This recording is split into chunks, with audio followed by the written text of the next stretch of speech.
The Lever. Subscriber-supported journalism that holds power accountable. Hey everybody. Today I'm excited to present the second part of a two-part series that we've been working on here at The Lever about Kamala Harris's record and history. This is the second part, but if you haven't heard the first part, you can go and find that in our feed right now. But you can also listen to this as a standalone episode. With that being said, we're going to pick up the narrative where we last left off. In our previous episode, we ended with Kamala Harris's time as Attorney General. In this episode, we'll pick up with her as a senator and in her first presidential campaign back in 2019. All right, let's get into the story. There's this really interesting moment in Kamala Harris's career, and it happened one night when she was on the presidential debate stage. You talk about extreme. This is, I think, one of the reasons why in this election, I actually have the endorsement of 200 Republicans who have formerly worked with President Bush, Mitt Romney, and John McCain, including the endorsement of former Vice President Dick Cheney and Congress member Liz Cheney. No, not that debate. I'm talking about 5 years ago, June 27th, 2019. Good evening, I'm Lester Holt, and welcome to night 2 of the first Democratic debate in the 2020 race for president. Yeah, that's more like it. On that day, Kamala Harris was then a senator representing California, and she was running for president. That was that crazy Democratic primary, the one that had almost 30 people vying for the nomination, and it led to some pretty crowded debate stages.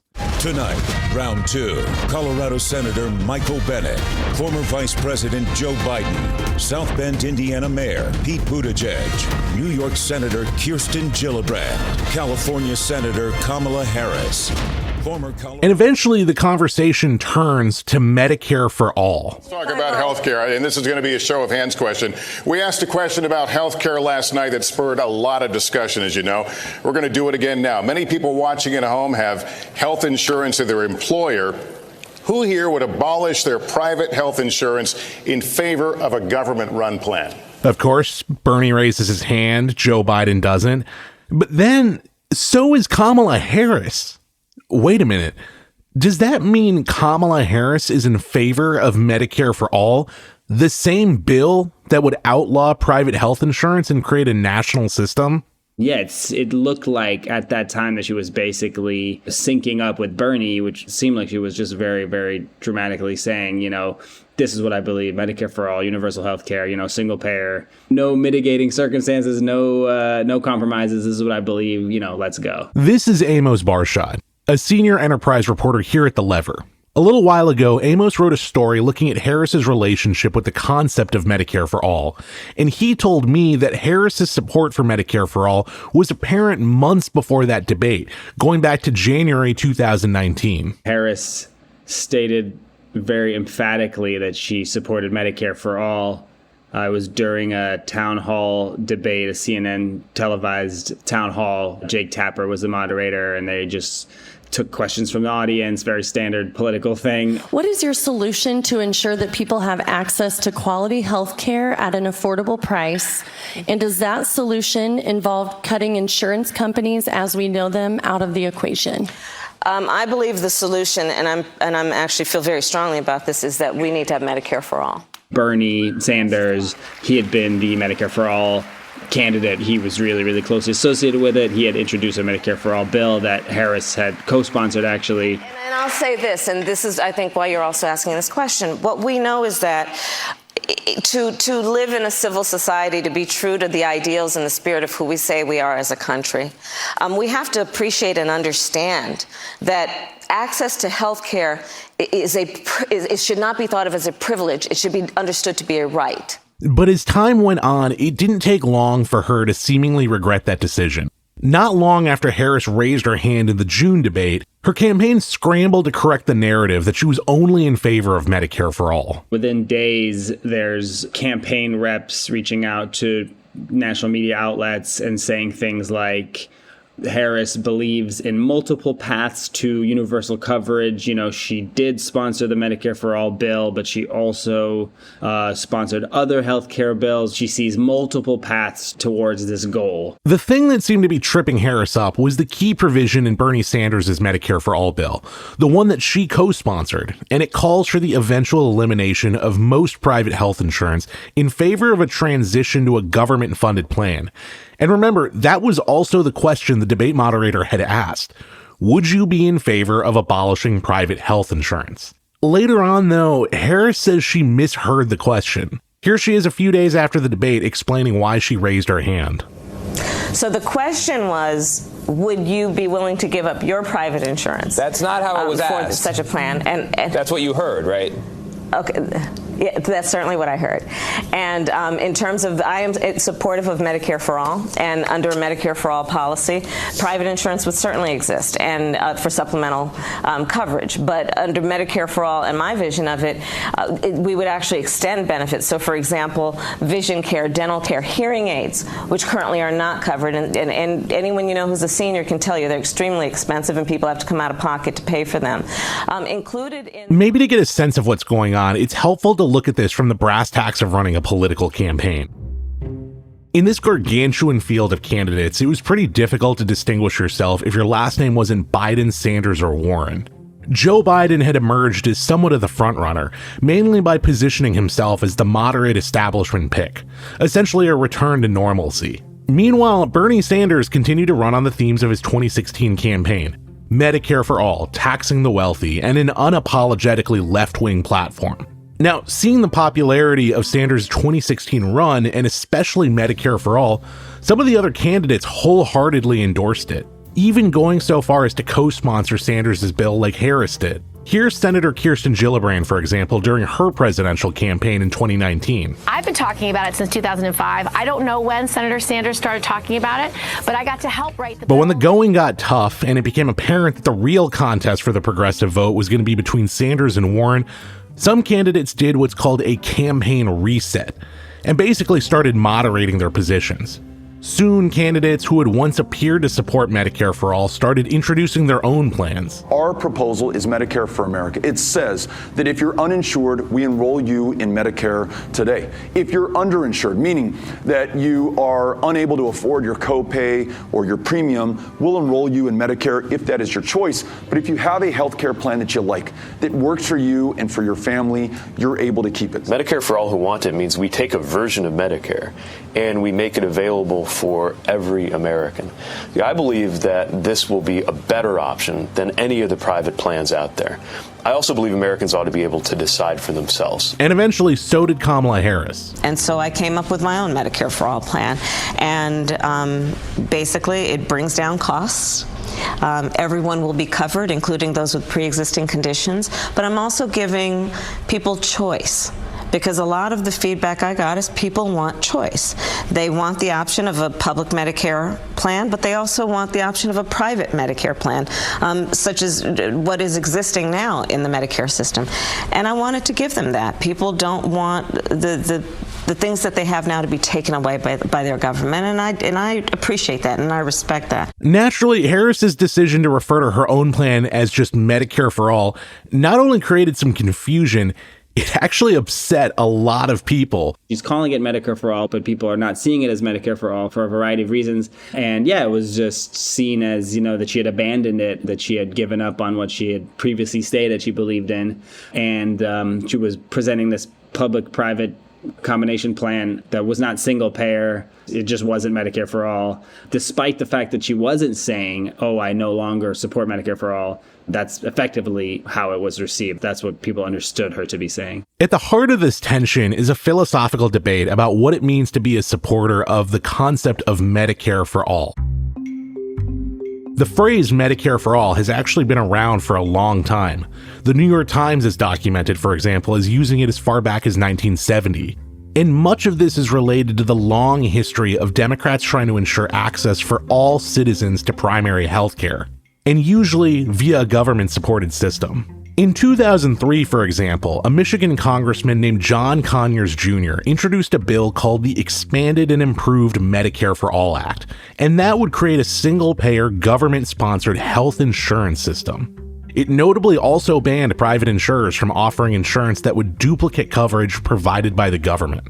More than a decade later, the term would come back into popular usage because of Bernie Sanders, and a lot of people still associate Medicare for All, the slogan, with Sanders' actual plan. That was a really long-winded way of me saying I myself have been confused about the exact definition of what Medicare for All is. So I turned to someone who knows. My name's Alex Lawson. I'm the executive director of Social Security Works, and we fight to protect and expand Social Security, Medicare, Medicaid to lower prescription drug prices. That includes expanding Medicare to everybody. First, we improve it. We add vision, hearing, dental, long-term care, and then we expand it to everybody. Lawson has been working on this issue for a long time, and he's had a front row seat to the long fight for universal health coverage in the US. As such, I figured he was the person to ask. What does Medicare for All actually mean? To be honest, unfortunately, it does depend on context there of what you're talking about. The vision of what we're fighting for, what the movement for Medicare for All fights for, is really simple and clear. Everybody in, nobody out. What that means is that every single person in this country is covered from the time that they are born until the time that they die. If they get sick, they get the care that they need. And this is not a difficult concept because you can literally look at any other advanced economy. All of our peer nations around the world provide healthcare as a right to the people in their countries. That's what we're fighting for. Harris received a lot of heat, including from healthcare advocates, for what was seen as basically a cynical political move. Her critics contended that it was a ploy to try and win over progressive votes without actually having to commit to a progressive policy. She wanted to have her own policy, right, and differentiate herself from someone she was running against at the time in Bernie Sanders. And so her policy, and this is where you get into the idea of like, what is Medicare for All? Her policy is guaranteed health care for everyone in this country, right? So the goal is guaranteed health care, but it also had a 10-year implementation phase, which is longer than Bernie Sanders' Medicare for All.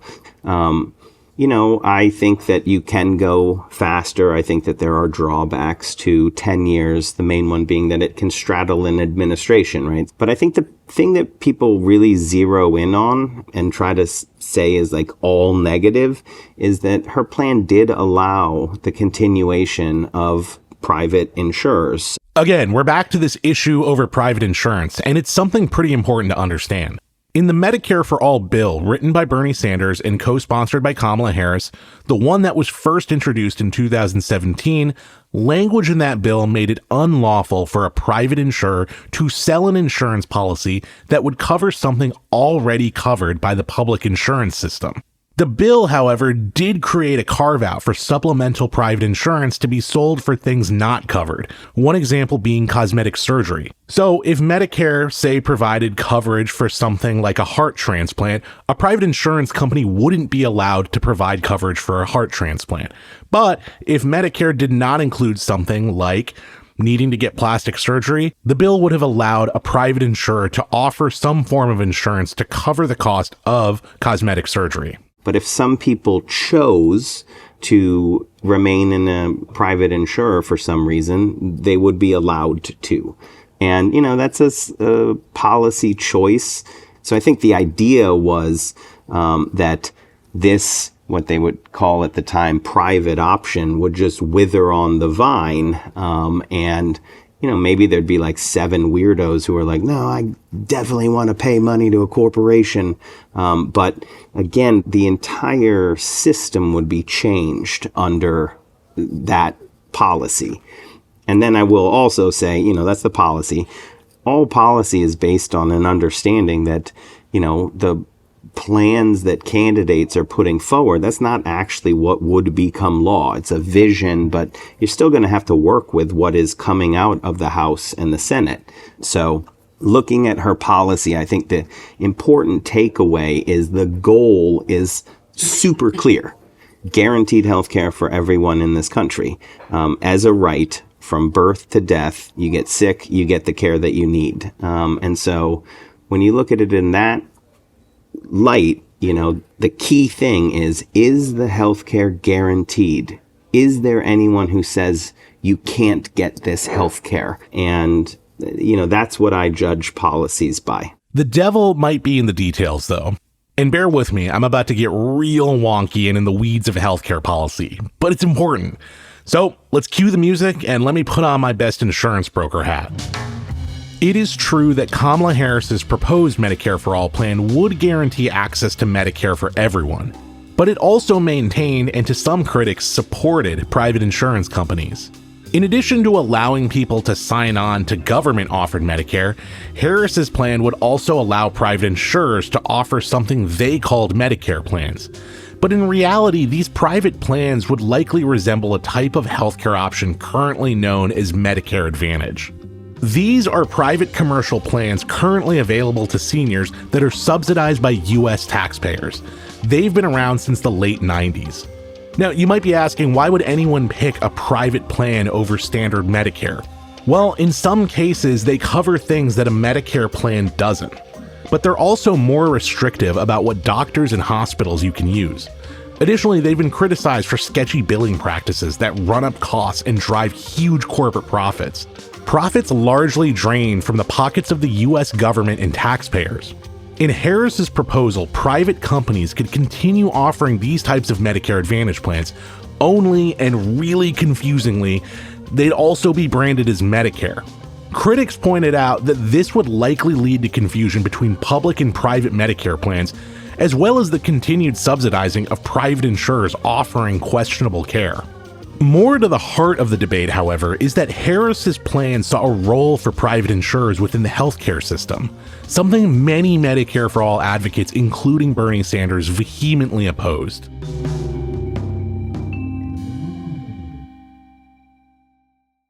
Harris's presidential campaign would eventually lose steam by the end of 2019, and before the first primary even happened, she dropped out of the race and returned to being a full-time US senator.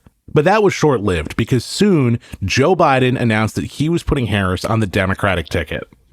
She's a proven fighter for the backbone of this country, the middle class, and for all those who are struggling to get into the middle class. Kamala knows how to govern.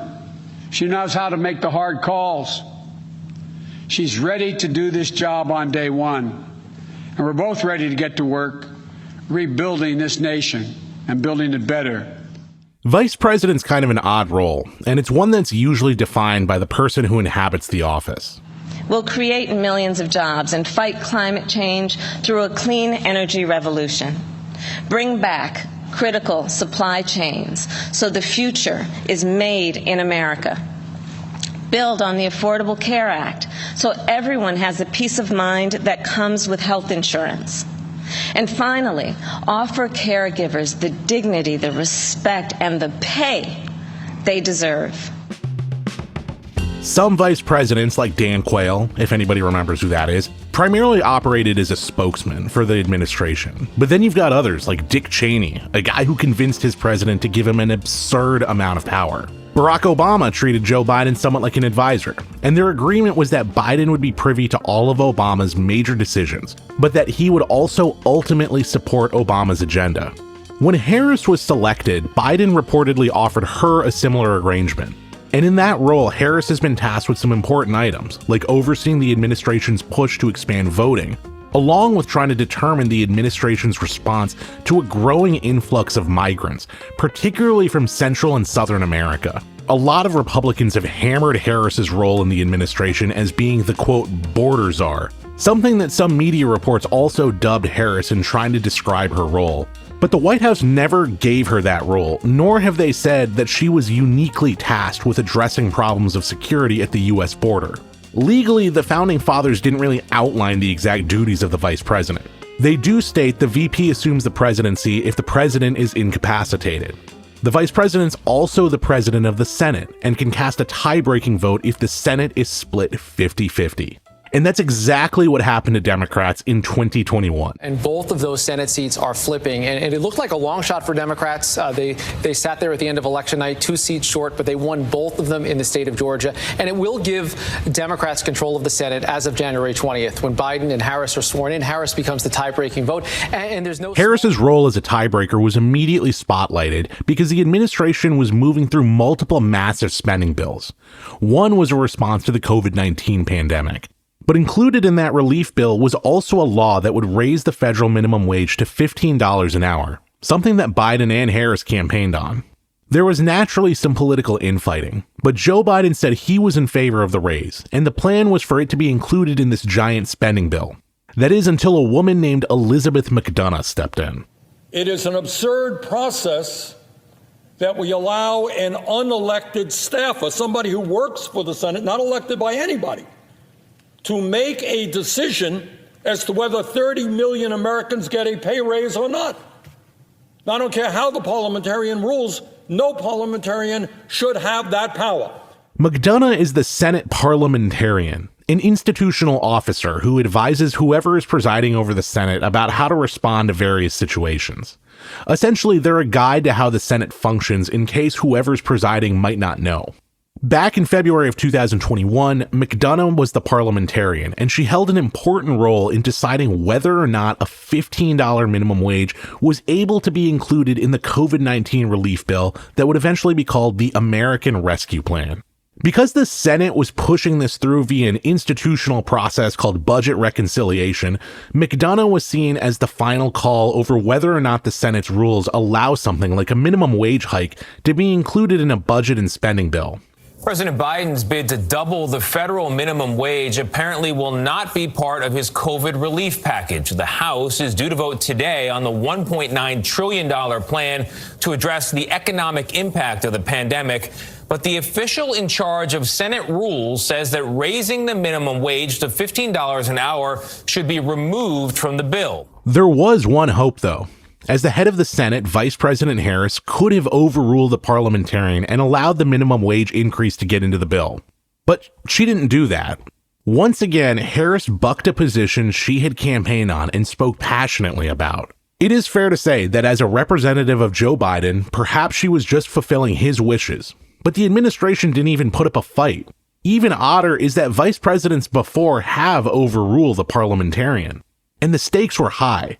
While it's unclear if every Democratic senator would have voted for a minimum wage hike, throwing the full force of the executive branch behind it would have sent a powerful message. You may be asking now, why am I bringing this up? And I want to be clear that it is ultimately up to the voters to determine how they interpret Harris's actions. But I find this parable important because once again, Harris is running on an agenda that will require some legislation to be passed. Which is why it leaves me asking a critical question. How determined is Kamala Harris to pass the platform she's running on? That dilemma is already manifesting itself in questions over what Harris would do about Israel's invasion of Gaza. So after the break, we're going to look at how Harris has approached that situation so far. We'll be right back.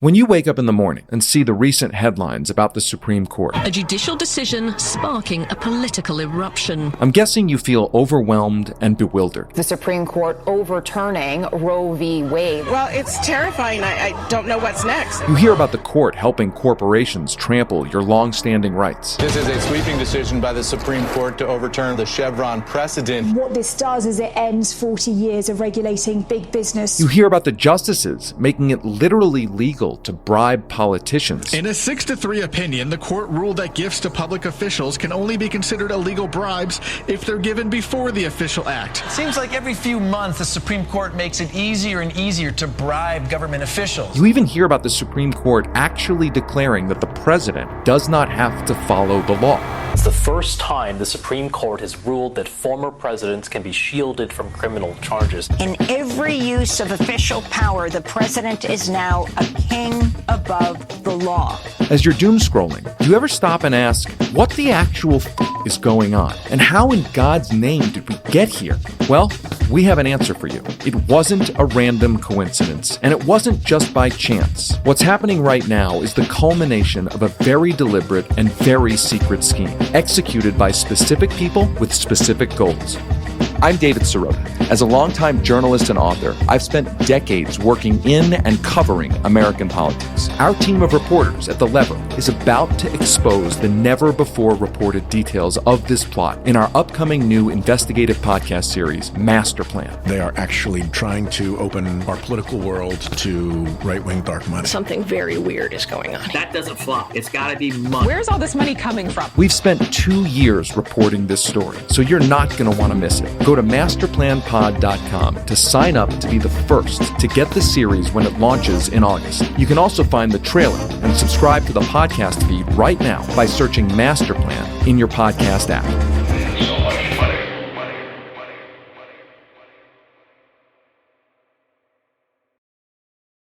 It has been several months since Joe Biden was eating an ice cream cone and was answering a question from a reporter about the ceasefire negotiations, in which he said that the ceasefire was right around the corner, hopefully by next week. And that has kind of been the sort of cadence and status quo of things since then, which is just that it always seems to be right around the corner, and there never seems to be actual accountability to that pledge. Last week, the White House was asked, what's the deal? How much further is there? What's your level of optimism with the status of negotiations? And the White House spokesperson, John Kirby, kind of retorted at the reporter and the premise of the question, saying, look, I'd rather be optimistic. We're almost there. Prem Thakkar is a reporter for Zeteo News who's been reporting on how the Biden administration has been approaching the invasion of Gaza and the status of negotiations between Israel, the U.S., and Hamas. Should Harris win in November, one of the most pressing issues she'll need to tackle is how to put an end to this conflict. Biden has for the most part stood by Israel's government, and he's consistently provided aid and weapons to them. He's also faced a considerable amount of criticism, particularly from thousands of Democratic voters, for what they believe has been a one-sided approach to the conflict. We have several Americans killed by Israeli forces just since October 7th. We have Aisha Noor Egi, we have Mohammed Krour, Tawfiq Abdel-Jabbar, we have Jacob Flickinger, the World Central Kitchen worker. Of course, this stems back to our press colleague Shireen Abu Akleh. We have, of course, Rachel Corrie 20 years ago, and that's just, a sampling. None of those are even considered murders, even when they're Americans. And so this question of when will be enough for the United States with regards to death and destruction, we're already accustomed to the idea that regardless of their words, in terms of policy, Palestinian lives do seem to matter less. We should operate from that premise given what we can see with our own eyes. And then when you put in the fact that Israeli forces have also killed Americans, that still doesn't seem to be any sort of approaching of enough. I recall when Jacob Flickinger, the World Central Kitchen worker, and the others were killed, there was this moment that it really felt that, is this an inflection point? By virtue of them being, part of a Western aid organization connected to the DC chef Jose Andres, it felt that, was this the thing that broke the camel's back? And quickly, as we've seen over and over again, when we thought there might be an inflection point, it was not an inflection point. The weapons kept coming, the UN resolutions kept getting vetoed, the unconditional support remained largely unconditional. So that seems to indicate that there is no enough. We were asking this question at a few thousand, 5,000, 10,000, 20,000. This answer was always the same, which is that no civilian life being killed is acceptable. And yet, thousands more, thousands more, thousands more. Recently, 6 hostages who were kidnapped by Hamas on October 7th were killed, 3 of whom were anticipated to be released as part of the first phase of a ceasefire agreement. Within Gaza, more than 40,000 civilians have been killed since October 7th, and right now it does not appear that a negotiation is anywhere within sight. Meanwhile, the violence has gotten more severe and it appears to be spreading. In the West Bank, the Israeli government acknowledged an American activist was unintentionally killed by Israeli soldiers. And the war has spread into other countries like Lebanon, which borders Israel. Fighting between the militant group Hezbollah and the Israeli military has seen rocket fire exchanged between both countries, resulting in civilian deaths. As well, new reporting is revealing the extent of the violence being waged. The enormity of what the Israeli government has done to Palestinian people and aid workers and volunteers and journalists and doctors and human beings generally since October 7th is beyond the scale of anything this administration is willing to admit. The sexual violence in the prison camps, the mass detention and roundup of Palestinians that we've seen throughout this invasion on Gaza and even before. I mean, you recall the pictures of stripped and naked Palestinian boys and men in the streets rounded up with blindfolds, their hands tied behind their backs. Now we understand where a lot of them may have ended up. And that has nothing to do with the mass bombardment, the snipings. One thing that's really just been remiss over and over again from coverage is there were months ago that there was a church complex that was attacked where Israeli snipers had targeted people seeking refuge in a church. And that was not an aberration. There's been reports of Israeli snipers sort of monitoring areas outside of hospitals, such that whenever there would be motion or activity, they would be sniped, such that you couldn't rescue someone if they were bleeding out in the street. You couldn't go to the other side of the street to get water. There's been doctors in Gaza, both Palestinian and from the West, who have said the wounds they have seen are undeniably intentional in terms of the idea. There was one doctor that said, you don't snipe someone in the head twice. Some had hoped that Harris would make a break with Biden and show a tougher line on Israel and more empathy towards Palestinian civilians, which they feel Biden has failed to do.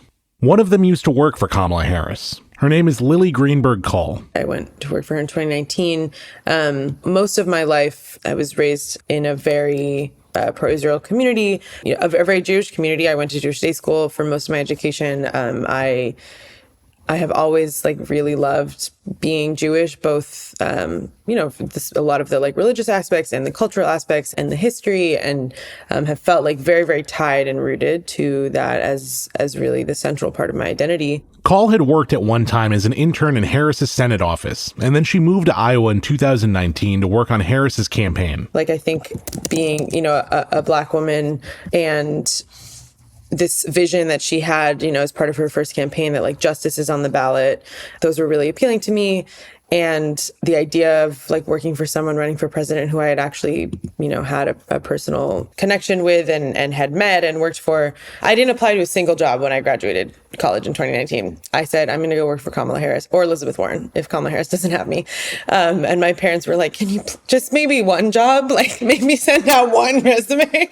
And I was like, no, I'll send it to them. She grew up in a conservative community in Southern California, and for most of her life had always had a strong connection and a deep love of her Jewish heritage. I grew up with a very sanitized version of Israeli history and Israeli, present, and really was not taught much, if anything, about Palestinians, about Palestinian identity, about Palestinian culture, about Palestinian reality, about what Israel means for Palestinians and has meant for them since 48 and before. So, to me, Israel was this, in a lot of ways, really salvation for the Jewish people after the devastation of the Holocaust, and a continued safe space. I was also a big history nerd as a kid, but I was always very, very aware of Jewish history and our experiences with anti-Semitism as a people, both kind of within my own family,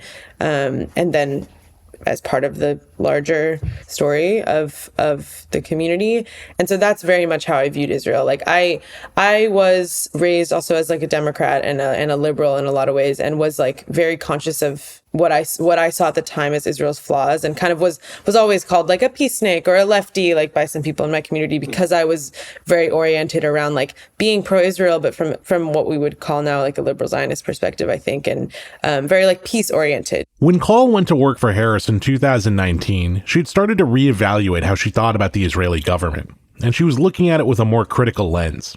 Eventually, she would join the Biden administration, working in the Interior Department. And while she was aware that Biden was staunchly supportive of Israel, she had heard murmurings that Harris and her staff didn't fully agree with how Biden was approaching the conflict. There were these things I was hearing that like they were pushing Biden world, and they were, that there was the lack of alignment. And then when Kamala spoke in Selma, that was a big deal. I remember like across, people kind of internally in the administration, we were like, oh, shoot. Okay.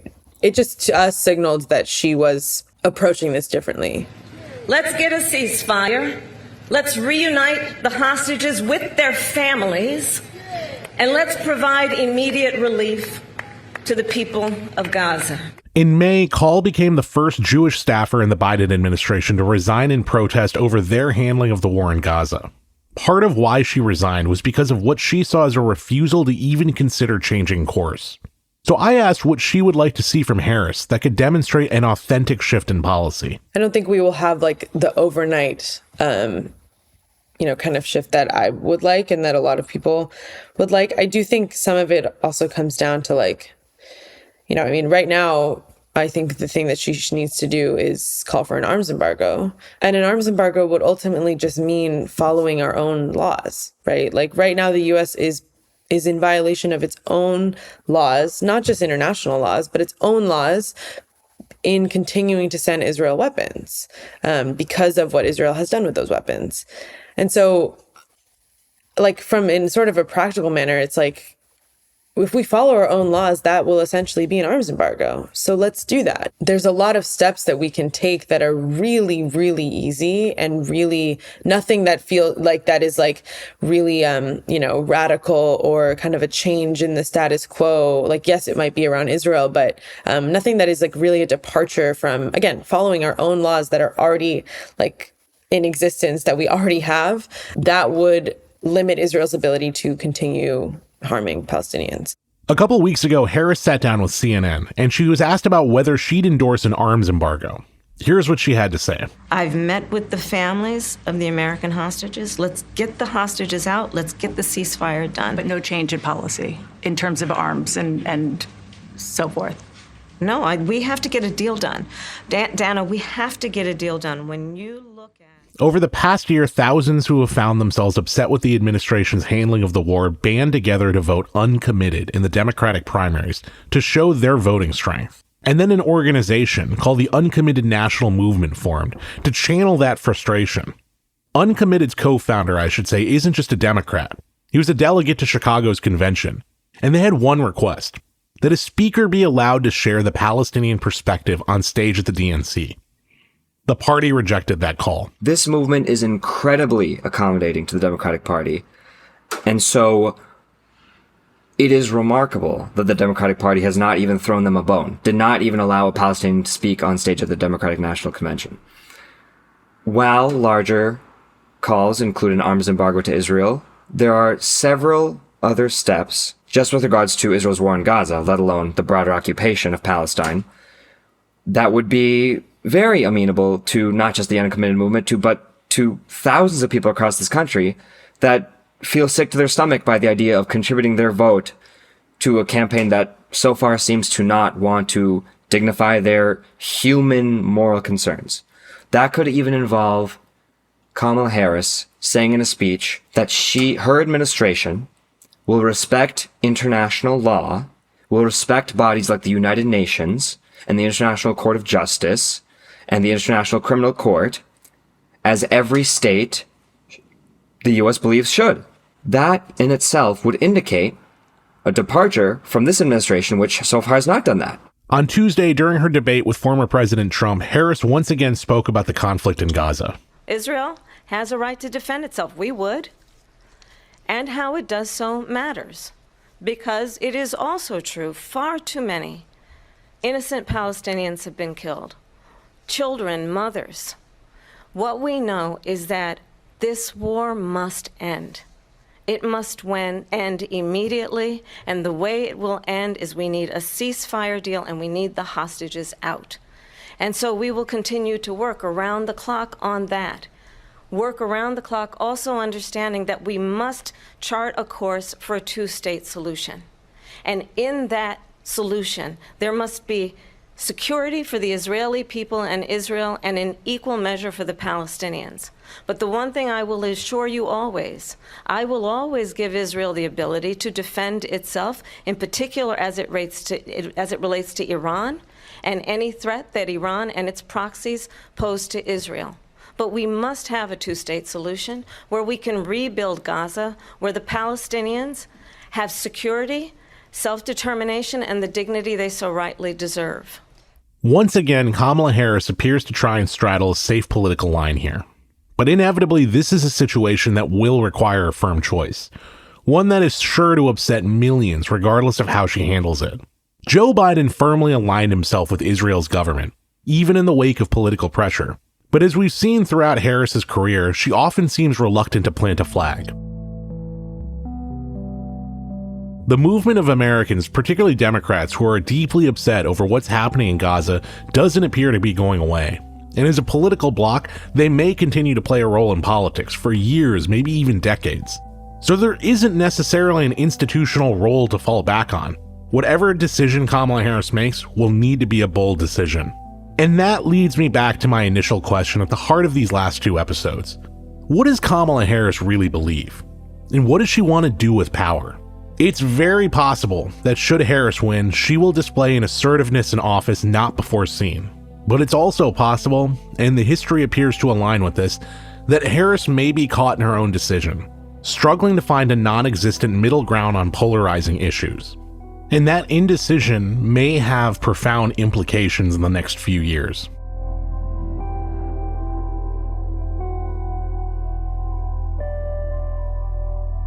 Thanks for listening to another episode of Lever Time. This episode was produced by me, Arjun Singh, with help from Chris Walker and editing support from Joel Warner and Lucy Dean Stockton. Our theme music was composed by Nick Campbell. We'll be back next week with another episode of Lever Time.